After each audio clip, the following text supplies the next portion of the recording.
Jemaah sidang Jumat yang dimuliakan oleh Allah Subhanahu wa taala, di dalam Al-Qur'an Allah Subhanahu wa taala memberitakan kepada kita, Allah Subhanahu wa taala memberitahukan kepada kita tentang rahmatnya yang luas, dan bahwasanya Allah Subhanahu wa taala telah menetapkan kepada dirinya yang mulia sifat rahmat yang begitu luas. Allah Subhanahu wa taala mengatakan, "Kataba rabbukum ala nafsihi rahmah." Allah Subhanahu wa taala telah mewajibkan dan telah menetapkan terhadap dirinya sifat rahmat yang begitu luas.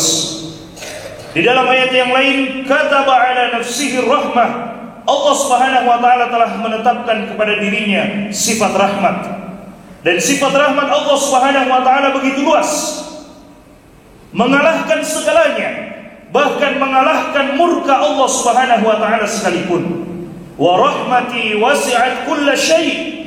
Kata Allah Subhanahu wa taala, dan rahmatku meliputi segala sesuatu. Di dalam hadis qudsi, Nabi sallallahu alaihi wasallam bersabda bahwasanya Allah Subhanahu wa taala berfirman, "Inna rahmati sabaqat ghadabi." Sesungguhnya rahmatku telah mengalahkan kemurkaanku, kata Allah Subhanahu wa taala. Dalam riwayat yang lain, "Inna rahmati ghalabat ghadabi." Sesungguhnya rahmatku telah mengalahkan dan telah mendahului kemurkaan dari Allah Subhanahu wa taala. Rahmat Allah Subhanahu wa taala begitu luas, jemaah sekalian yang dimuliakan oleh Allah Subhanahu wa taala. Dan rahmat Allah Subhanahu wa taala yang luas itu Allah Subhanahu wa taala berikan kepada hamba-hambanya. Di antara rahmat Allah Subhanahu wa taala yang diberikan kepada hamba-hamba yang suka berdosa kepada Allah, yang suka bermaksiat kepada Allah, di antara rahmatnya adalah Allah menangguhkan dan Allah menunda balasan kepada orang yang suka bermaksiat kepada Allah Subhanahu wa taala. Itu semata-mata karena rahmat dari Allah. Jika Allah kehendaki kepada orang yang suka bermaksiat kepada Allah, jika Allah kehendaki untuk langsung diazab oleh Allah Subhanahu wa taala, maka Allah sangat mampu untuk mengazab dirinya, mengazab hamba tersebut dengan seketika. Tapi Allah Subhanahu wa taala dengan rahmatnya yang luas, Allah menunda azab tersebut, Allah menunda hukuman tersebut. Siapa tahu saja hamba itu mau kembali dan bertaubat kepada Allah Subhanahu wa taala. Sehingga kata Nabi sallallahu alaihi wasallam, pada hari kiamat kelak seorang hamba akan diperhadapkan ke hadapan Allah Subhanahu wa taala seorang diri. Kemudian Allah Subhanahu wa taala akan menyebutkan setiap dosa dan kesalahan yang dilakukan oleh hamba itu selama dia hidup di dunia. Allah Subhanahu wa taala menyebutkannya satu persatu. Apakah engkau ingat tentang dosa ini? Apakah engkau ingat tentang dosa yang ini? Maka hamba itu tidak bisa lagi untuk berlari dan menyembunyikan dosanya, tidak bisa berdusta dan berbohong di hadapan Allah. Yang ada adalah tinggal pengakuan, iya ya Allah. Semuanya telah dilakukan. Maka Allah Subhanahu wa taala dengan rahmatnya mengatakan, "Satartuha 'alaika fid dunya wa ana aghfiruha 'alaika al-yawm." Dahulu di dunia aku menutupi dosa tersebut dari pandangan manusia. Dahulu di dunia aku menyembunyikan dosa tersebut dari pandangan manusia, agar manusia tidak mengetahui aibmu, agar manusia tidak mengetahui dosa yang engkau lakukan. Dan sekarang aku ampuni dosa itu untukmu, kata Allah Subhanahu wa taala. Rahmat Allah begitu luas. Dan di antara rahmat Allah Subhanahu wa taala yang begitu luas, jemaah sekalian, Allah terkadang langsung mengampuni seorang hamba dengan catatan hamba itu segera bertaubat kepada Allah Subhanahu wa taala ketika dia terjatuh ke dalam dosa dan kesalahan. Dan ketika hamba bertaubat kepada Allah, itu membuat Allah Subhanahu wa taala bergembira. Bahkan Allah lebih bergembira dengan taubatnya seorang hamba daripada seorang hamba yang kehilangan sesuatu barang yang sangat berharga dalam dirinya, kemudian dia mendapatkannya kembali. Nabi SAW mengatakan, "Lallah ashaddu farhan bi taubati ahadikum min ahadikum bi dhalatihi idza wajadaha." Sesungguhnya Allah Subhanahu wa taala lebih bergembira dengan taubatnya seorang hamba. Allah lebih bergembira dengan taubatnya kita sebagai hamba Allah daripada seorang hamba yang bergembira dengan kehilangan sesuatu barang yang berharga dari dirinya, kemudian dia mendapatkannya kembali. Dalam riwayat yang lain, Nabi SAW gambarkan dengan mengisahkan seorang laki-laki yang sedang melakukan perjalanan yang panjang. Laki-laki ini membawa bekalnya di atas keledainya, bahan makanannya, bahan minumannya, semuanya dibawa dan diletakkan di atas keledainya. Ketika dia mengambil sejenak waktu untuk beristirahat, tiba-tiba keledainya pergi dan hilang entah kemana. Sibuklah laki-laki ini untuk kemudian mencari, karena semua bekalnya ada di atas keledai tersebut. Makanannya, minumannya, semuanya ada di tempat itu. Hingga akhirnya dia berputus asa.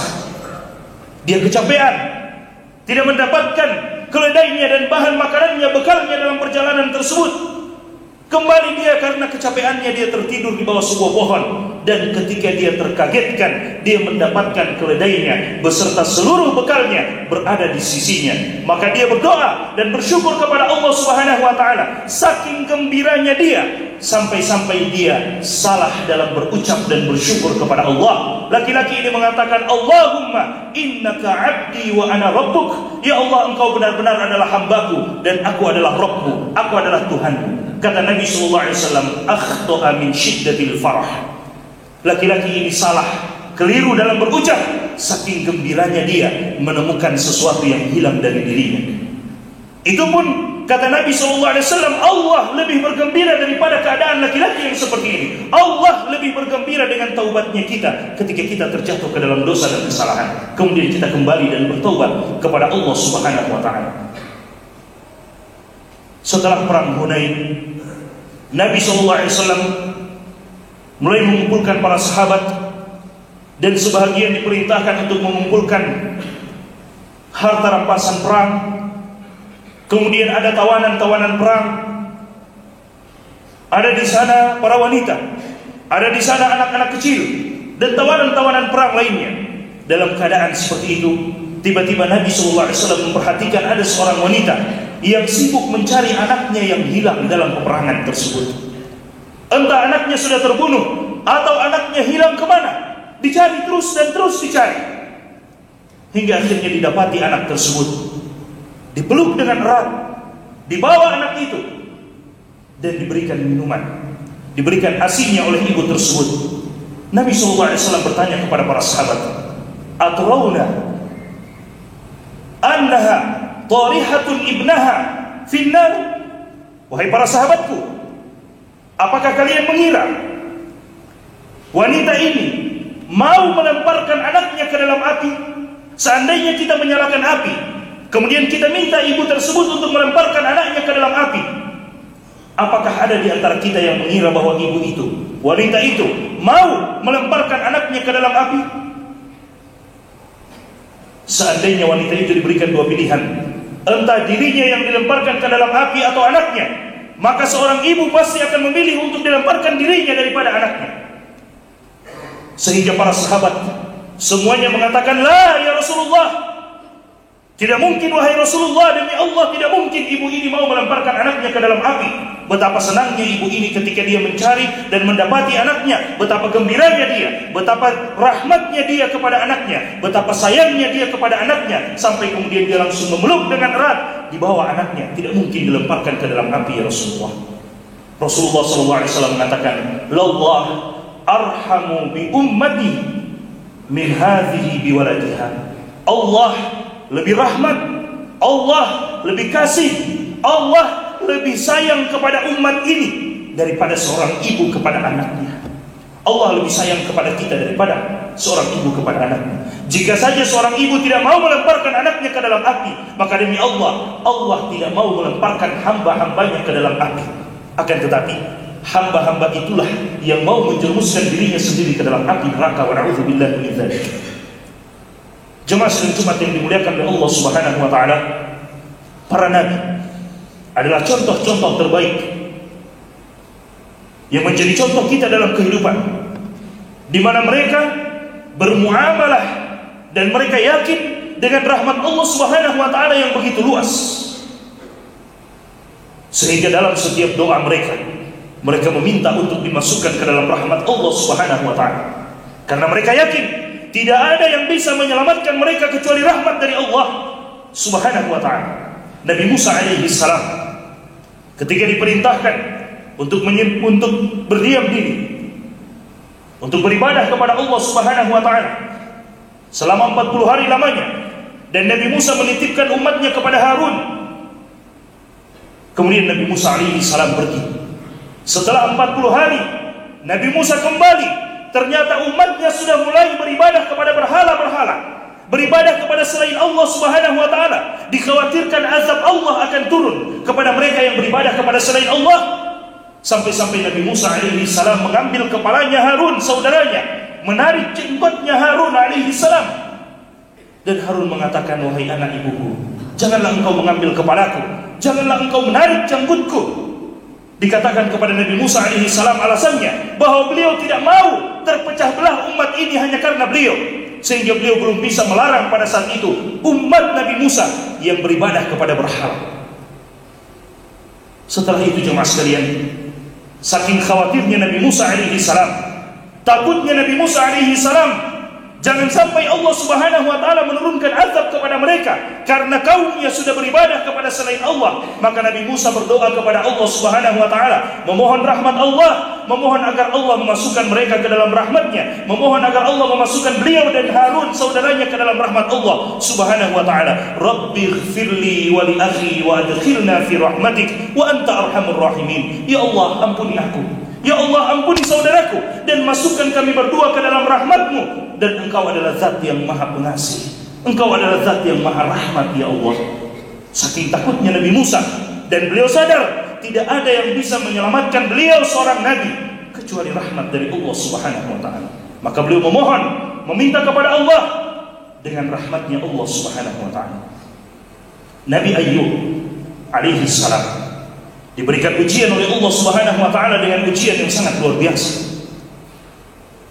Diberikan penyakit yang sangat luar biasa, sampai-sampai keluarganya ikut meninggal dengan penyakit tersebut. Harta bendanya semuanya habis dengan penyakit tersebut. Yang tersisa adalah seorang istri beliau. Hingga akhirnya beliau mendengarkan ucapan kaumnya, di mana mereka menghina, di mana mereka menjauh. Karena Nabi Ayyub alaihi salam telah mendapatkan cobaan dan ujian penyakit yang luar biasa. Timbullah kekhawatiran dalam diri Nabi Ayyub. Jangan sampai kaumnya akan mendustakan diri beliau. Jangan sampai kaumnya akan mulai ragu dengan apa yang dibawa oleh beliau, karena hingga hari ini tidak mendapatkan pertolongan dari Allah Subhanahu wa ta'ala. Itulah yang kemudian menyebabkan beliau berdoa kepada Allah. Tapi subhanallah, beliau ditimpa dengan penyakit, dan beliau berdoa kepada Allah, tidak memanggil Allah dengan zat yang maha penyembuh.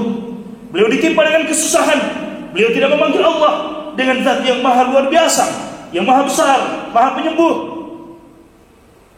Tapi beliau memanggil Allah dengan zat yang maha rahmat.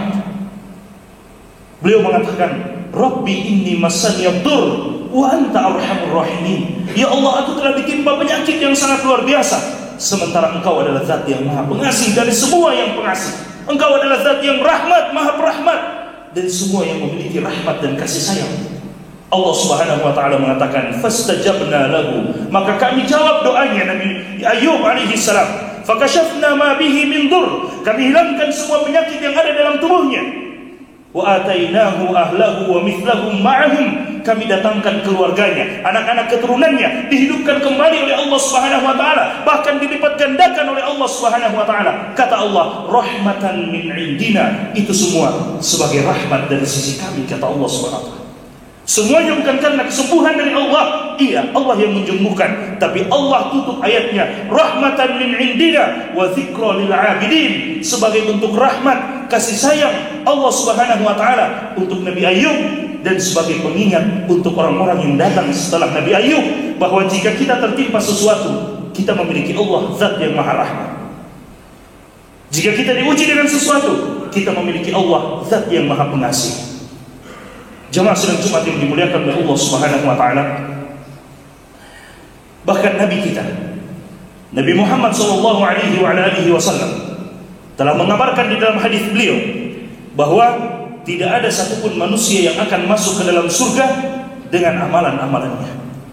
Kata Nabi sallallahu alaihi wasallam, lan yudkhilahu ahadan 'amaluhul jannah. Tidak ada seorang pun yang akan masuk ke dalam surga dengan amalannya. Amalannya tidak mampu membuat dia bisa masuk ke dalam surga. Para sahabat bertanya, "Wala anta ya Rasulullah?" Bahkan dirimu ya Rasulullah, tidak Allah masukkan ke dalam surga dengan amalanmu ya Rasulullah? Rasulullah katakan, "La wala ana." Tidak, bahkan aku pun tidak demikian. Aku pun tidak masuk ke dalam surga Allah dengan amalan-amalanku. Illa birahmatin minallah, kecuali karena rahmat dari Allah Subhanahu wa taala.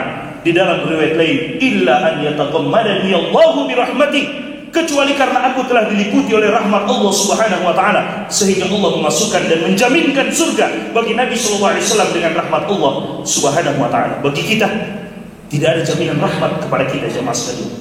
Tapi rahmat itu, rahmat Allah Subhanahu wa taala begitu luas, dan tidak ada jaminan kepada siapapun di antara kita selain Nabi untuk Allah langsung rahmati dia, sehingga tidak ada jaminan bagi kita untuk masuk ke dalam surga. Untuk bisa masuk ke dalam surga harus dengan rahmat dari Allah Subhanahu wa taala, dan untuk bisa mendapatkan rahmat Allah dengan amalan-amalan perbuatan, amalan-amalan soleh kita. Maka apa gunanya amalan soleh yang kita lakukan? Gunanya adalah untuk mengundang rahmat Allah Subhanahu wa taala. Gunanya adalah untuk meminta rahmat Allah Subhanahu wa taala, yang dengan rahmat itu kita dimasukkan ke dalam surga Allah Subhanahu wa taala. Jemaah sidang Jumat yang dimuliakan oleh Allah Subhanahu wa taala, semoga Allah Subhanahu wa taala senantiasa memberikan rahmatnya kepada kita, karena sesungguhnya Allah telah menetapkan rahmat itu lebih luas daripada kemurkaan Allah. Maka sangat merugi jika kita tidak mendapatkan rahmat Allah Subhanahu wa taala yang begitu luas. Alhamdulillahi ala ihsani wa syukru lahu ala taufiqihi wa imtinanihi, wa asyhadu an la ilaha illallah ta'ziman lisyanihi, وأشهد أن محمدا عبده ورسوله الداعي إلى رضوانه صلوات ربي عليه وعلى آله وإخوانه. Jemaah sidang Jumat yang dimuliakan oleh Allah Subhanahu wa taala, rahmat Allah Subhanahu wa taala kepada pendosa sekalipun itu tetap senantiasa diberikan oleh Allah Subhanahu wa taala. Siapapun di antara kita, dan berapa banyak pun dosa yang pernah dia lakukan, apapun yang pernah dia lakukan, bahkan mungkin dia sudah tidak mampu lagi untuk menghitung dosa dan kesalahannya, ketahuilah rahmat Allah masih lebih besar daripada dosa yang pernah kita lakukan tersebut. Allah Subhanahu wa taala mengajak kita di dalam firman-Nya dan memerintahkan Nabi Muhammad SAW untuk menyampaikan ini kepada kita. Allah Subhanahu wa taala berfirman, "Qul ya ibadiyalladzina asrafu ala anfusihim la taqnatu min rahmatillah innallaha yaghfiru dzunuba jami'an." Katakanlah wahai Nabi Muhammad kepada hamba-hambaku yang telah melampaui batas, tidak ada satu dosa kecuali dia pasti sudah melakukan dosa tersebut. Katakan kepada mereka, la taqnatu min rahmatillah. Begitu banyaknya dosa yang pernah kita lakukan, jangan pernah kita berputus asa dari rahmat Allah Subhanahu wa taala. Innallaha yaghfiru dzunuba jami'an, karena sesungguhnya Allah Subhanahu wa taala mengampuni seluruh dosa. Allah sudah menjamin Allah akan mengampuni seluruh dosa. Tinggal dari diri kita jemaah sekalian, apakah kita mau untuk diampuni oleh Allah? Apakah kita mau untuk berlari, pergi menuju kepada Allah untuk memohon pengampunan dan rahmat Allah Subhanahu wa taala yang begitu luas? Disebutkan dalam satu riwayat bahwasanya seorang laki-laki yang sudah sangat tua, disebutkan bahwa umur laki-laki ini sangat jauh bedanya dengan Nabi sallallahu alaihi wasallam, sampai-sampai wajah di sisi yang satu dengan sisi yang lainnya hampir-hampir ketemu. Disebutkan dalam riwayat tersebut, saking tuanya laki-laki ini, dan dia tidak bisa lagi menahan dirinya kecuali dengan sebuah tongkat. Datang ke hadapan Nabi SAW, kemudian berkata kepada Nabi SAW, "Ya Rasulullah, bagaimana pendapatmu tentang seorang hamba tidak ada satu dosa pun, tidak ada satu kesalahan pun kecuali dia pernah merasakannya, kecuali dia pernah melakukannya sampai umurnya yang sudah sangat tua. Bagaimana pendapatmu ya Rasulullah? Apakah orang ini masih mendapatkan kesempatan untuk bertaubat dan diterima taubatnya oleh Allah Subhanahu wa taala?" Maka Nabi SAW mengatakan, "Hal aslamta? Apakah kamu sudah memeluk agama Islam? Apakah engkau sudah masuk ke dalam agama Allah Subhanahu wa taala?" Maka laki-laki tua ini mengatakan, "Amma ana fa asyhadu an la ilaha illallah wa annaka rasulullah." Adapun diriku, aku bersaksi tidak ada yang berhak diibadahi kecuali Allah, dan engkau adalah utusan Allah, engkau adalah Rasulullah, engkau adalah Nabi, engkau adalah utusan Allah Subhanahu wa taala. Maka Nabi SAW mengatakan, faqad ghafarallahu laka, Allah telah mengampuni seluruh dosa apapun yang engkau lakukan sejak umur pertamamu, sejak umur balikmu sampai umur tuamu. Semuanya engkau isi dengan dosa dan kesalahan maksiat kepada Allah. Ketika kembali kepada Allah, ketika bertobat kepada Allah, Allah ampuni. Maka kata Anas bin Malik, laki-laki ini berbalik dan tidak ada yang keluar dari ucapannya kecuali takbir, Allahu Akbar, Allahu Akbar, Allah Maha Besar. Anas bin Malik mengatakan sampai hilang laki-laki itu dan tidak terdengar lagi suaranya. Yang keluar dari lisannya hanya Allahu Akbar, Allah Maha Besar. Sebesar apapun dosa kita, Allahu Akbar, Allah masih Maha Besar. Sebesar apapun kesalahan kita, Allahu Akbar, Allah Maha Besar. Sebesar apapun musibah yang kita alami, Allahu Akbar, Allah masih Maha Besar. Dan Allah masih Maha Rahmat. Maka yang diminta dari kita adalah keyakinan kita meminta kepada Allah Subhanahu wa taala rahmatnya. Jemaah sekalian yang dimuliakan oleh Allah Subhanahu wa taala, untuk bisa mendapatkan rahmat Allah, di antara caranya adalah apa yang telah dikabarkan oleh Nabi SAW. Nabi SAW mengatakan, Ar-Rahimuna yarhamuhumur Rahman. Orang-orang yang punya sifat kasih sayang, orang-orang yang punya sifat rahmat akan dirahmati dan akan dikasihi oleh Zat yang Maha Penyayang. Kata Nabi SAW, Irhamu man fil ardi yarhamukum man fis sama. Rahmati, kasihi siapa yang ada di muka bumi, maka yang ada di langit, Allah Subhanahu wa taala akan senantiasa mengasihi dan merahmati kita. Untuk bisa mendapatkan rahmat Allah, salah satunya adalah dengan menjalankan sabda Nabi ini, dengan menjalankan perintah Nabi ini, saling mengasihi, saling mencintai, saling merahmati, maka kita akan mendapatkan rahmat, kasih sayang dari Allah Subhanahu wa taala insyaallah taala.